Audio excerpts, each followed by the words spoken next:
Magandang umaga Batangas, narito na po magiging lagay ng ating panahon ngayong araw ng Martes, August 29, 2023. Patuloy nga pong napanatili ni Bagyong Guring ang lakas nito habang binabaybay ang karagatan ng Silangang Luzon at huling namataan sa layong 220 km silangan ng Apay, Cagayan.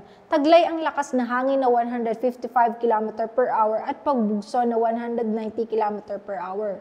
Kumikilos hilagang kanluran sa bilis na 10 km per hour. At sa kasalukuyan ay magdudulot pa rin ito ng mga pag-ulan at malalakas na hangin sa may parte ng Hilagang Luzon. Samantala, patuloy pa rin po nitong pinalalakas ang southwest monsoon o hanging habagat na siyang magdadala ng pag-ulan sa malaking bahagi ng Luzon at Visayas ngayong araw. Para naman po sa isa pang bagyo na minomonitor natin sa labas ng Philippine Area of Responsibility na may international name na Haikuen na huling namataan sa layong 1,185 km east of Northern Luzon, taglay ang lakas na hangin na 65 km per hour malapit sa sentro at may pagbugso na 80 km per hour na kikilos westward sa bilis na 20 km per hour. Ito po ay wala pang direktang epekto sa anumang parte ng bansa sa ngayon at maaaring pumasok sa ating kalupaan bukas ng hapon. At papangalanan natin na Bagyong Hana.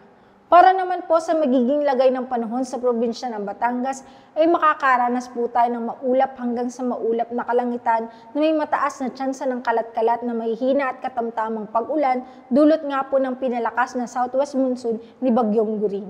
Sa hilagang parte ng Batangas ay may 84% tsansa ng pag-ulan.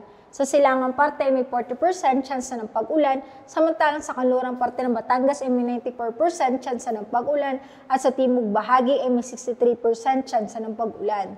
Kaya paalala po natin sa ating magigiting na kabataan na magdala ng pananggalang sa init at sa mga posibleng pag-ulan.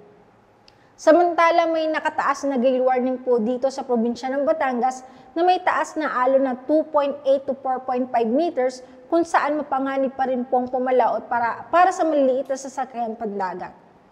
Ang magiging agwat po ng temperatura ngayong araw ng Martes ay nasa pagitan ng 26 to 30 degrees Celsius. Sa haring araw ay sumikat kaninang 5:54 ng umaga at lulubog mamaya 6:10 ng hapon. Lagi po nating tatandaan, ligtas ang may alam. At tulad ng laging paalala sa atin ni Governor Mandanas, laging maging handa, ingat at magiting.